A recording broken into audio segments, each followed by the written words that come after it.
أشهد أن لا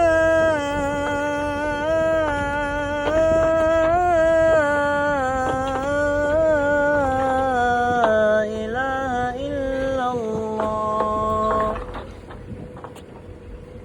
أشهد أن محمدا رسول الله. أشهد أن محمدا رسول الله.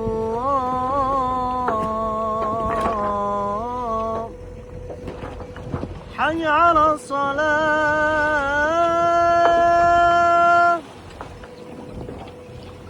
حي على الصلاة.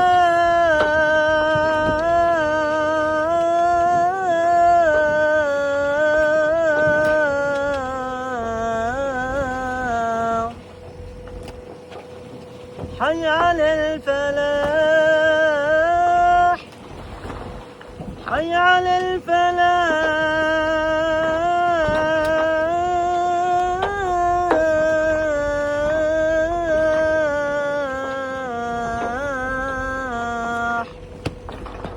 الله أكبر.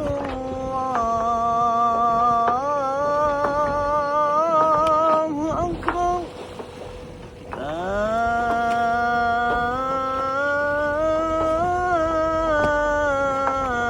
لا إله إلا الله.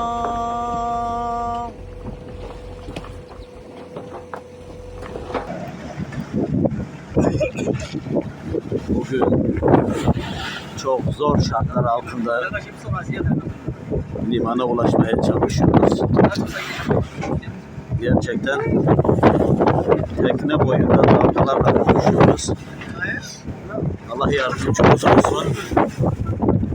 Bakalım bu şartlarda nasıl ulaşacağız limana. Ama moralimiz düzgün, keyfimiz bozacak hiçbir durum söz konusu değil. Motivasyonumuzu bozmamaya dikkat ediyoruz. Dua talebimiz var. Selamünaleyküm değerli kardeşlerim. Küresel Sumut filosundan sizlere bu yayını gerçekleştiriyoruz. Gazze ve dünyadaki tüm hak ihlallerine karşı, acımasız düzene karşı ve ülkelerin üzerine düşen sorumluluklarını yerine getirmemesine karşı sivil bir girişim olarak, bir inisiyatif olarak Küresel Sumut çalışmasına katıldık. Gazze hassasiyeti konusunda ve Gazze'de yaşananlar konusunda toplumun kendi içinde uyumunu iyice oluşturduktan sonra siyasetin imkanlarıyla ve araçlarıyla toplumun uyumunu uygun hale getirmek gerekiyor ve Gazze mücadelesine desteği kurumsallaştırmak gerekiyor. Aslında bir amacımız bir değişim talebini de içeriyor.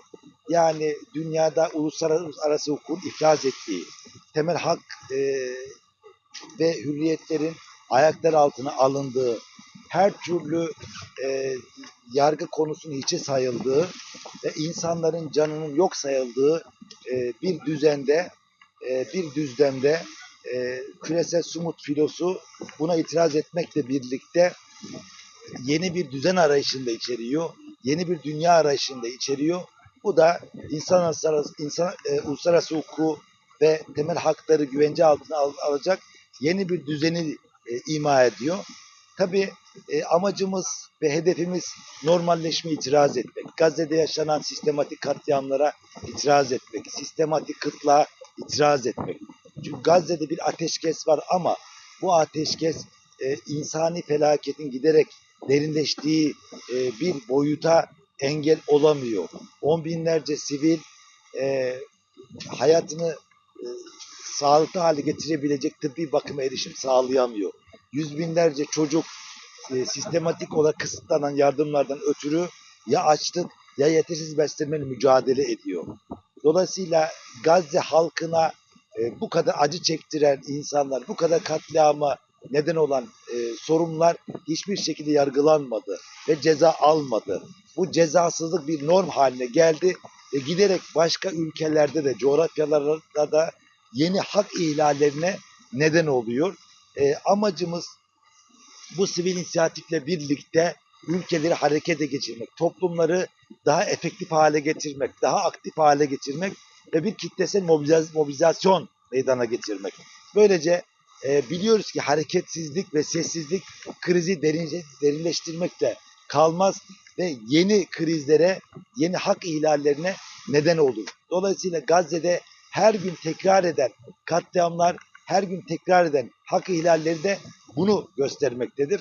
Biz bu acımasız İsrail'e karşı, apartheid rejimine karşı, terörist rejime karşı itiraz etmek ve orada Gazze'li kardeşlerimizin yanında olduğumuzu deklare etmek, onlarla aynı dayanışma duygusu içinde olduğumuzu ifade etmek üzere bu küresel sumut filosunda yer alıyoruz ve inşallah yolculuğumuzu Gazze'ye kadar sürdürerek oradaki ablukayı kaldırmak istiyoruz ve oradaki ağır kuşatmayı kırmak istiyoruz. Böylece kardeşlerimizle buluşup onların durumunu değiştirebilecek, onların durumunu rahatlatabilecek yeni arayışlara da kapı aralamak istiyoruz. Amacımız ve seferimizin amacı bu.